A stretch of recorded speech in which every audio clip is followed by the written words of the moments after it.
हम बात करेंगे एक ऐसे मामले की जो मामला काफी संगीन है। खबर यह आई थी कि हरियाणा के एडीजीपी पूरन कुमार सुसाइड कर चुके हैं, लेकिन इस केस में अभी बहुत बड़े अपडेट्स भी सामने आ रहे हैं। खबर के मुताबिक आईएएस की जो पत्नी है उनका नाम है अमनीत पी कुमार, जिन्होंने केस में शिकायत दे दी है और डीजीपी शत्रुजीत कपूर रोहतक के एसपी नरेंद्र बिजारनिया के खिलाफ शिकायत दी गई है। उत्पीड़न और जातिगत भेदभाव के गंभीर आरोप लगे हैं। 4 पन्नों की शिकायत, पति को मानसिक परेशान करने का आरोप, पति के खिलाफ डीजीपी के निर्देश पर झूठी एफआईआर हुई है, यह भी अमनीत कुमार की तरफ से कहा गया है। डीजीपी शत्रुजीत कपूर रोहतक एसपी नरेंद्र बिजारनिया के खिलाफ शिकायत दी गई है। अमनीत कुमार ने सेक्टर 11 पुलिस थाने में शिकायत दी है। SC/ST एक्ट के तहत केस दर्ज करने की मांग है। SC/ST एक्ट और आत्महत्या के लिए मजबूर करने का भी आरोप लगाया गया है। अधिकारियों की प्रताड़ना की वजह से ही मेरे पति की मौत हुई है, ये बयान अमनीत पी कुमार का है। ये बयान हमने कोट किया है। अब ऐसे में सवाल ये है कि क्या इसी एंगल से जांच हो पाएगी?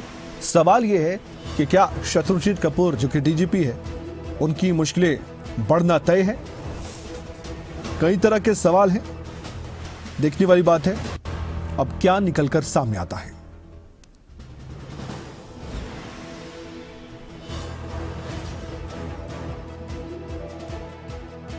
और हमारे साथ इस वक्त हमारे स्टेट हेड जितेंद्र चौधरी जुड़ चुके हैं। आइए चर्चा करते हैं, उनसे बातचीत करते हैं। जितेंद्र, लगातार आपने अपडेट दिए इस खबर को लेकर और हम दर्शकों को कहना चाहते हैं, जैसे ही हमें खबर मिली, जितेंद्र, मुझे याद है कि आपने मुझसे संपर्क साधा।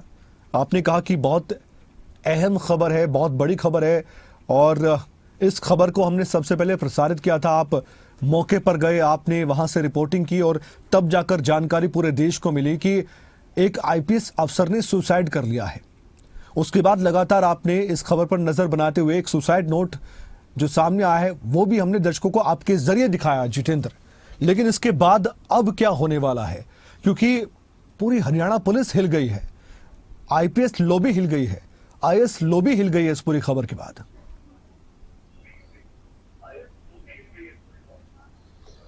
देखिए, बिल्कुल कमल, जिस वक्त हमने भी आपसे बात की थी और यह जानकारी जो है 7 अक्टूबर को हमें मिली थी, उस वक्त ही ये मान लिया गया था, क्योंकि आईपीएस भी सीनियर आईपीएस थे, एडीजीपी जो है रैंक के आईपीएस थे, और ऐसी स्थिति में इस प्रकार का कदम उठाना और जो सुसाइड नोट के अंदर अगर हम बात करें तो जो पूर्व आईएएस है, मौजूदा आईएएस है, आईपीएस है, उनके नाम जो है उसके अंदर देखना, ये 8 पेज का करीब ये सुसाइड नोट है जो पूरे तौर पर सामने आ चुका है।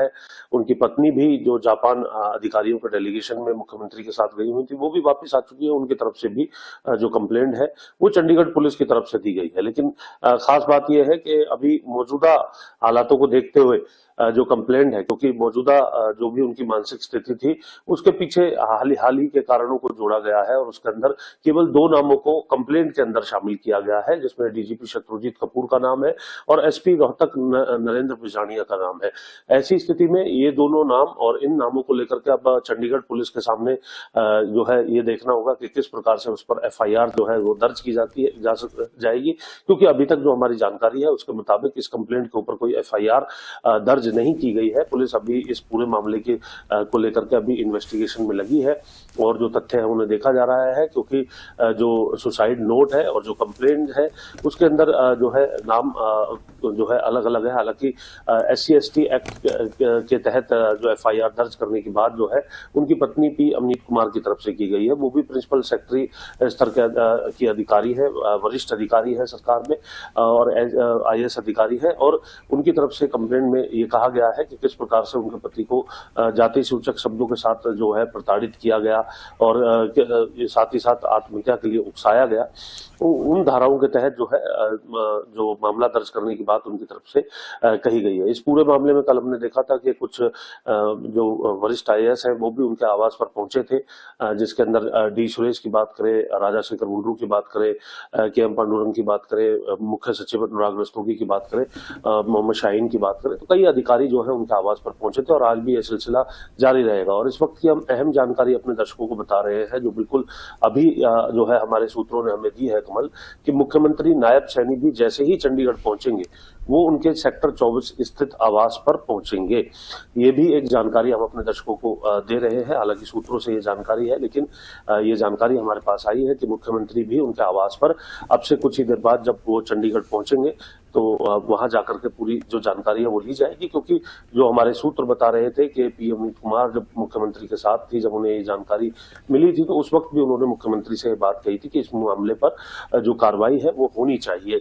उस वक्त भी मुख्यमंत्री ने कहा था कि पूरे मामले की जो जानकारी है वो लेने के बाद जो भी उचित कदम होगा उसे जो है उठाया जाएगा। अब ये देखना है कि जब इसमें डीजीपी स्तर के अधिकारी का नाम है, दूसरी तरफ एसपी का नाम है, जिनको लेकर के कुछ जो राय है वो इस प्रकार की भी आ रही है कि निष्पक्ष तरीके से काम करने वाले ये अधिकारी है। लेकिन जो इतना संगीन आरोप और एक जो पूरी फहरिस्त जिस प्रकार से अपने सुसाइड नोट के अंदर दर्शाई गई है, जिसके अंदर बहुत सी बातें ऐसी है जो पूर्व में अधिकारियों के खिलाफ और मौजूदा जो अधिकारी जिनके नाम इसके अंदर शामिल किए गए हैं कंप्लेंट के अंदर, उन अधिकारियों के नाम भी इसके अंदर है, इन दोनों अधिकारियों के।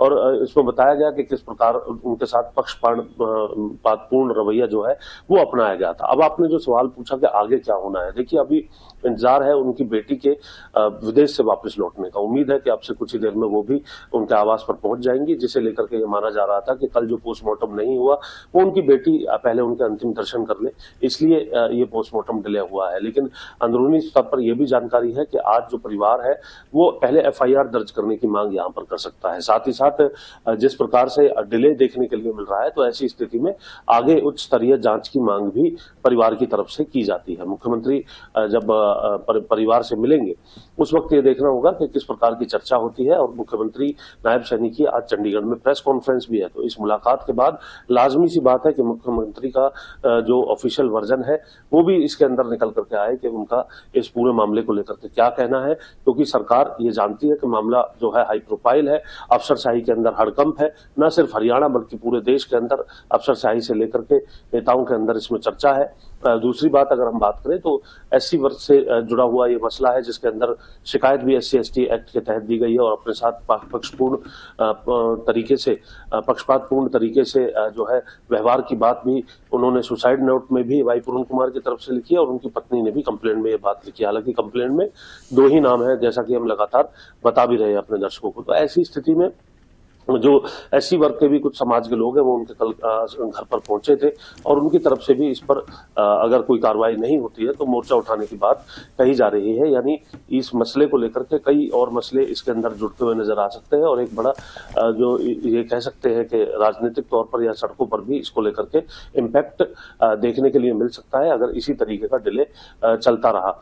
अब ये देखना है आज का दिन जो महत्वपूर्ण है, क्योंकि एफआईआर दर्ज नहीं हुई है। अब ऐसी स्थिति में बेटी आने के बाद भी हमें कुछ जो लोग कल पीएम अमित कुमार से उनके आवास पर मिले थे उनकी तरफ से इस तरीके की बातें भी हमें जानकारी में आई है कि परिवार इस बात की मांग कर सकता है कि पहले एफआईआर दर्ज की जाए, उसके बाद जो है पोस्टमार्टम होगा। तो ये बात दर्शा रही है कि पीएम अमित कुमार जिनके पति को आत्महत्या जैसे ये कह सकते हैं कदम को उठाना पड़ा, वो पूरे तौर पर अपने पति के लिए न्याय को लेकर के अब यहाँ पर संकल्पबद्ध नजर आ रही हैं। और अब इस पूरे मसले को लेकर के आगे क्या कुछ रूप रहेगा उसमें आज का दिन काफी महत्वपूर्ण है, जिसको लेकर के ये देखना है कि चंडीगढ़ पुलिस क्या करेगी, क्या पोस्टमार्टम हो पाएगा, मुख्यमंत्री क्या बयान देते हैं। ऐसे बहुत से सवाल हैं जो आज बने हुए हैं, जिनका जवाब आज दिन भर हम इस खबर को फॉलो करते हुए अपने दर्शकों तक पहुंचाने का काम करेंगे और यह भी दर्शाएंगे कि किस प्रकार से अधिकारियों के जो नाम आए हैं उन पर चंडीगढ़ पुलिस की तरफ से जो एक्शन है वो किया जाता है। और ये तमाम चीजें ऐसी है जो आज पूरे दिन भर के सवाल है और उन सवालों का जवाब ढूंढने का प्रयास खबरें अभी तक। जितेंद्र, आप हमारे साथ बने रहिए, 1-2 खबर और भी हैं इसी बड़ी खबर से जुड़ी है और हमारे साथ देवेंद्र दांगे हमारे ब्यूरो भी जुड़ चुके हैं रोहतक से, उनसे भी हम बातचीत करेंगे। आप दोनों ही मेरे साथ स्क्रीन पर हैं क्योंकि हमारे दर्शक जानना चाहते हैं इस पूरी खबर को लेकर कि आगे और क्या होने वाला है। और जितेंद्र चौधरी ने बखूबी अपने शब्दों के जरिए बहुत कुछ बता भी दिया है, लेकिन 2 बड़े नाम सामने आ रहे हैं। एक रोहतक से जुड़ा नाम है और आप जानते हैं कि रोहतक में भी वाई पूरन कुमार एक अहम जिम्मेदारी निभा रहे थे। कुछ विवाद भी जुड़े हुए हैं, उन पर भी चर्चा करना जरूरी है। तो एक खबर बताते हुए मैं इस चर्चा में आगे बढ़ूंगा। एडीजीपी वाई पूरन कुमार सुसाइड केस से जुड़ी ही खबर है। चंडीगढ़ पुलिस ने सीसीटीवी को खंगालना शुरू कर दिया है। मेडिकल बोर्ड के गठन के लिए जितेंद्र चौधरी बता रहे थे चंडीगढ़ के हेल्थ डायरेक्टर से अनुरोध किया जा रहा है। एडीजीपी वाई पूरन कुमार के आवास में कुछ कमरे सील कर दिए गए हैं। चंडीगढ़ की जो एफएसएल की टीम है, सीएफएसएल की टीम है, वो मौके का दौरा कर रही है। और इसके अलावा इससे से जुड़ी एक और बड़ी खबर है, साथ ही साथ मैं आपको बता दूं, फिर मैं चर्चा में आगे बढ़ूंगा। हरियाणा के एडीजीपी वाई पूरन कुमार के सुसाइड केस से जुड़ी ये खबर भी है, बड़ा अपडेट है। आत्महत्या से पहले जो 9 पेज का आखिरी नोट लिखा गया था, उस सुसाइड नोट में कई अधिकारियों के नाम का जिक्र है। पूरन कुमार ने लिखा था जातिवाद के कारण प्रताड़ना हुई है। वाई पूरन कुमार ने प्रताड़ना के लिए अफसरों को जिम्मेदार ठहराया। सुसाइड नोट के मुताबिक जो निकलकर सामने आया वही हम आपको बता रहे हैं। खुद के साथ हुई प्रताड़ना का भी जिक्र है। सुसाइड नोट के आखिरी पन्ने पर आईएएस पत्नी के नाम वसीयत लिखी हुई है और 7 अक्टूबर को एडीजीपी वाई पूरन कुमार ने सुसाइड नोट लिखा था। ये सब कुछ भी उस सुसाइड नोट में दर्शाया गया है और इसी पर हम लगातार चर्चा भी कर रहे हैं।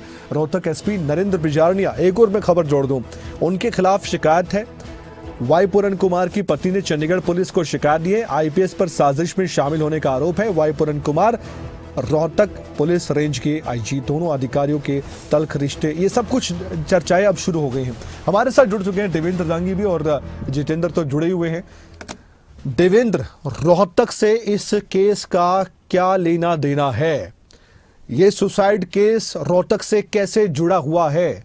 एसपी नरेंद्र की क्यों भूमिका इसमें संदिग्ध लग रही है? क्यों उनके खिलाफ शिकायत दी जा रही है? डीजीपी का नाम भी सामने आ रहा है। ये रोहतक वाली जो थ्योरी है, ये दर्शकों को बताएं आप प्लीज।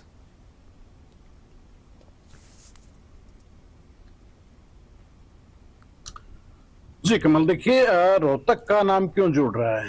रोहतक का नाम तो जुड़ेगा क्योंकि जो घटना हुई है, वाई पूरन कुमार ने जो दुर्भाग्यपूर्ण घटना हुई, सुसाइड कर ली, उसके पीछे जो कारण जो बताए गए हैं उनकी पत्नी के द्वारा, जो कंप्लेन दी गई है या बाकी जो चीजें निकलकर सामने आई हैं, आप चाहे सुसाइड नोट का जिक्र कर लिया या जो खासतौर से जो एफआईआर एक रजिस्टर हुई है, जो एफआईआर रजिस्टर की गई है रोहतक के अर्बन स्टेट पुलिस स्टेशन में, वो एफआईआर दर्ज हुई है बतौर सुरक्षा कर्मचारी जो सुशील कुमार थे, हरियाणा पुलिस के मुलाजिम हैं। वो वाई पूरन कुमार के साथ करीब करीब 4-5 साल से उनके साथ थे। वो हालांकि पोस्टिंग उनकी कहीं और थी, लेकिन वो एज गनमैन जो है उनके साथ थे। उनके खिलाफ एक शराब के बड़े कारोबारी ने शिकायत दरअसल दी थी रोहतक पुलिस को, और उसके आधार पर रोहतक के अर्बन स्टेट पुलिस स्टेशन में एफआईआर नंबर 319/25 यानी कि एफआईआर नंबर 319 दर्ज हुई है। उसमें भ्रष्टाचार का जिक्र है, उसमें वसूली का जिक्र है, मंथली सिस्टम का जिक्र है, और उसमें कहीं ना कहीं जिक्र जो है वाई पूरन कुमार के नाम का भी आया जब सुशील कुमार को पुलिस ने अरेस्ट किया। तो वो कनेक्शन सीधा कहीं ना कहीं जुड़ रहा है कि एक डिस्क्लोजर जो उसकी रही है, उसके बाद से मामला एकदम से पूरा हाई प्रोफाइल हो गया। और कहीं न कहीं कारण ये भी बताया जा रहा है कि जो ये घटना हुई है वो जो है कहीं न कहीं इससे जुड़ी हुई है कि ये जो हुआ, तो उसके बाद जैसे इनकी पत्नी को आपने सुना होगा, दर्शकों तक ये बात पहुंची भी होगी कि जो लेटर लिखा है या सुसाइड नोट का जिक्र कर लीजिए, ये भी कहा गया कि मेरे पति को बदनाम करने का प्रयास किया गया, कॉन्स्पिरेसी रची गई। 2 अधिकारियों को खासतौर से जिक्र किया गया, डीजीपी हरियाणा का जिक्र किया गया, दूसरा जिक्र किया गया एसपी रोहतक नरेंद्र सिंह बिजारनिया का।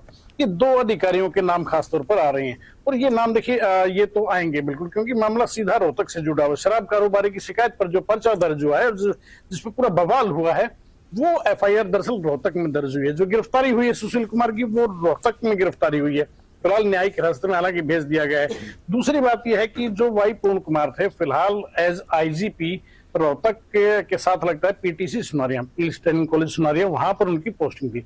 इससे पहले कमल रोहतक में रहे हैं, करीब 6 महीने के आसपास उनका कार्यकाल रहा है। और खास बात यह है कि जिस पुलिस अधिकारी पर साजिश में शामिल होने का आरोप है नरेंद्र सिंह बिजारनिया, वो भी बतौर एसपी रोहतक में पोस्टेड हैं। दोनों अधिकारी एक साथ एक ही जिले में रह चुके हैं। वो बतौर आईजी थे और नरेंद्र सिंह बिजारनिया जो है बतौर एसपी रोहतक की कमान संभाल रहे थे। करीब 6 महीने यहाँ पर वो रहे वाई पूरन कुमार। और खास बात एक ये भी है कि दोनों के बीच जो रिश्ते जो रहे हैं, वो एक किस्म से ऐसा रहा है कि जस्ट एक प्रोफेशनल जो लाइफ होती है, प्रोफेशनल जो रिश्ते होते हैं, उसी तरह के रहे हैं कि एक अधिकारी हैं, उनके एक सुपीरियर है, एक आला अधिकारी हैं, सिर्फ उतना ही। आमतौर पर देखा जाता है कि जब दो बड़े अधिकारी होते हैं तो फैमिली काफी रिश्ते हो जाते हैं, लेकिन इनके बीच में ऐसा देखने को नहीं मिला। आमतौर पर जो चर्चाएं हैं वो ये है कि रिश्ते तल्ख ही थे, ज्यादा अच्छे संबंध नहीं थे, हस्तक्षेप जो है वो एक दूसरे के कामकाज में आमतौर पर नहीं देखा गया, और ना ही कोई ज्यादा मुलाकातें। देवेंद्र, माफ कीजिएगा, देखी बीच में एक रोक दूसरे रहा हूं, क्या टोक रहा हूं, हुआ कि लेकिन जितेंद्र कुछ अपनी कार्यक्रम बात को होते रहे हैं। आपकी बातों में ऐड करना चाहते हैं, वो चाहते हैं कि वो भी कुछ कहें इसमें। जितेंद्र।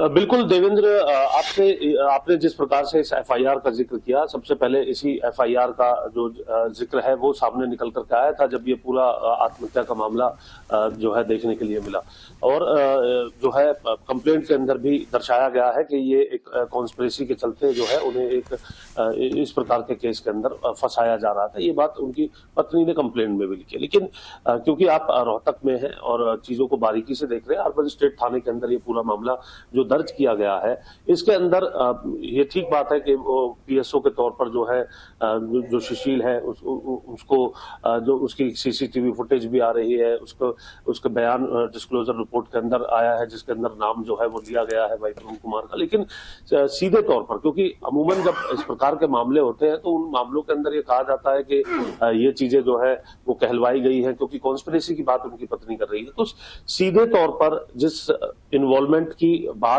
जो है इस एफआईआर में कही गई है, सीधे तौर पर वाई पूर्ण कुमार का क्या इन्वॉल्वमेंट जो है इसके अंदर नजर आता है। अगर जो पीएसओ है उसके बयानों को छोड़ दिया जाए, क्या पीएसओ की और वाई पूर्ण कुमार की कोई बातचीत या कोई चैट या फिर कोई इस तरीके की चीजें हैं, या फिर सिर्फ उनके बयान को डिस्क्लोजर रिपोर्ट के आधार पर ही, जो कंप्लेंट है उसके आधार पर ही जो है पुलिस, रोहतक पुलिस की तरफ से कार्रवाई की गई है।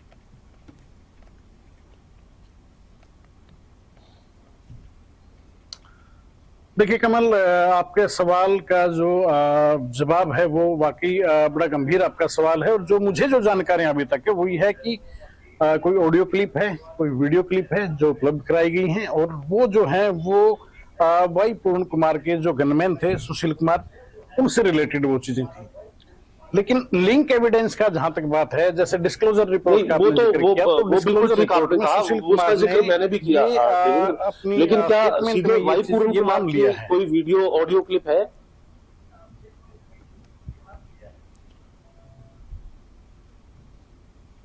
देखिए कमल, अभी जितेंद्र का सवाल है, देवेंद्र, जितेंद्र बोल रहे हैं। देखिए जितेंद्र, अभी तक जो है इस तरह की कोई जानकारी मेरे नोटिस में नहीं आई है कि जी जितेंद्र, देखिए मैं बता दूं कि इस तरह का अभी तक मेरे नोटिस में कम से कम कोई चीज नहीं आई है कि जो डायरेक्ट जो है वाई पूर्ण कुमार का कनेक्शन कहीं ना कहीं स्टैब्लिश होता हो। ऐसी कोई चीज मेरे नोटिस में कम से कम अभी तक नहीं है, और मुझे लगता है कि शायद ही ऐसी कोई चीज होगी, क्योंकि अगर ऐसी चीज होती तो अब तक देखिए 2 दिन से पूरी तरह से हंगामा मचा हुआ है इस मामले में। इतना सेंसिटिव इशू है, इतना गंभीर विषय है, लगातार रिपोर्टिंग जो है लगातार चल रही है, लाइव रिपोर्टिंग इस इशू पे।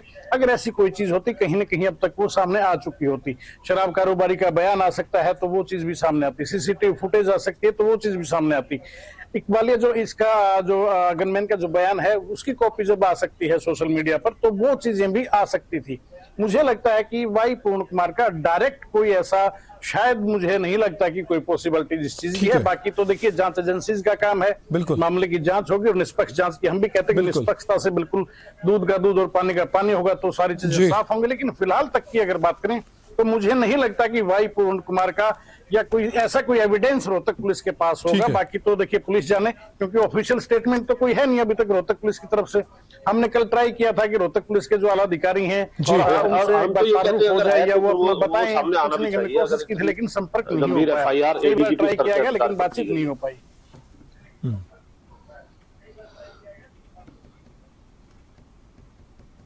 बिल्कुल बिल्कुल जितेंद्र, देखिए सच है, सच तो सामने आना चाहिए। दूसरी एक पहलू इसका और भी है, एडीजीपी सतर के अधिकारी के खिलाफ आप एफआईआर कर रहे हैं तो हवा में एफआईआर नहीं होती। बिल्कुल सही कहा, बात ऊपर तक जरूर गई होगी, ऐसा नहीं है कि ऊपर से कंसेंट के बगैर कोई एफआईआर दर्ज होगी हो। मुझे कम से कम ऐसा नहीं लगता, अपने अनुभव के आधार पर मैं कह सकता हूं, जो क्राइम रिपोर्टिंग के दौरान जो मैंने महसूस किया अभी तक के करियर में, मुझे नहीं और लगता इस कि ऊपर ऊपर से ग्रीन कंसेंट को ध्यान सिग्नल में के रखते बगैर हुए ये उनकी एफआईआर पत्नी दर्ज ने की गई जो होगी, यानी डीजीपी कि कहीं ना शत्रुजीत कहीं कपूर है देखिए शायद ऊपर उनका नाम जानकारी तो थी, इसीलिए अब वो एफआईआर किस लेवल तक थी। करने के लिए दिया है शिकायत में।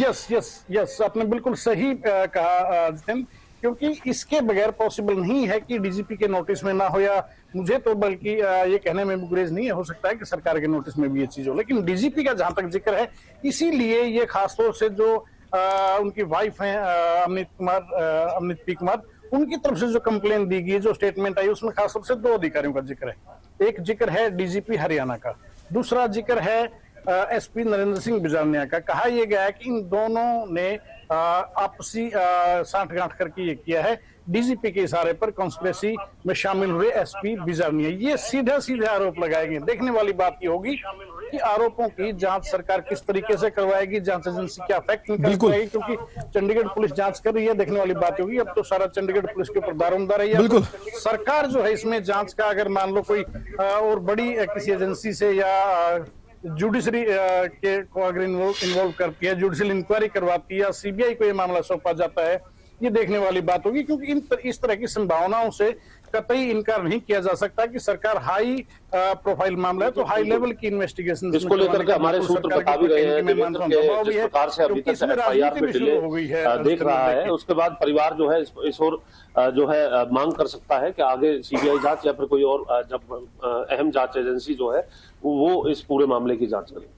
बिल्कुल, ये बड़ी जानकारी भी आपने दी है जितेंद्र और देवेंद्र, क्योंकि थोड़ी समय की बाधा है मेरे सामने। अगर आप कुछ बहुत कम शब्दों में कह सकते हैं तो देवेंद्र अपनी बात को पूरी कीजिएगा।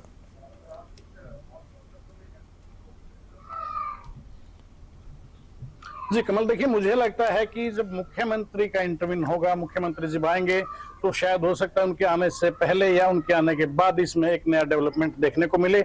जो जांच का जो जितेंद्र जो जिक्र कर रहे हैं, मुझे उस बात में पूरा दम नजर आता है। हो सकता है कि कोई बड़ी एजेंसी से किसी जांच करवाने की या फिर इसमें एक न्यायिक जांच की जो है वो चीजें आने वाले समय में मुझे लगता है कि अप्लाई की जाए, लेकिन इन संभावनाओं से सूत्रों के हवाले से जो जानकारी जितेंद्र दे रहे थे उनमें पूरा दम मुझे लग रहा है कि मुख्यमंत्री का देखने वाली बात होगी कि मुख्यमंत्री जब आते हैं मीडिया के सामने तो वो क्या कहते हैं, उसके ऊपर सभी और की निगाहें इसी से संबंधित एक खबर भी है जो आपने भी जिक्र किया है देवेंद्र दांगी, वो खबर भी दर्शकों के सामने मैं रख दूं। एक छोटा सा सवाल मेरा जितेंद्र से उसी खबर पर होगा। आपका बहुत बहुत शुक्रिया देवेंद्र जुड़ने के लिए।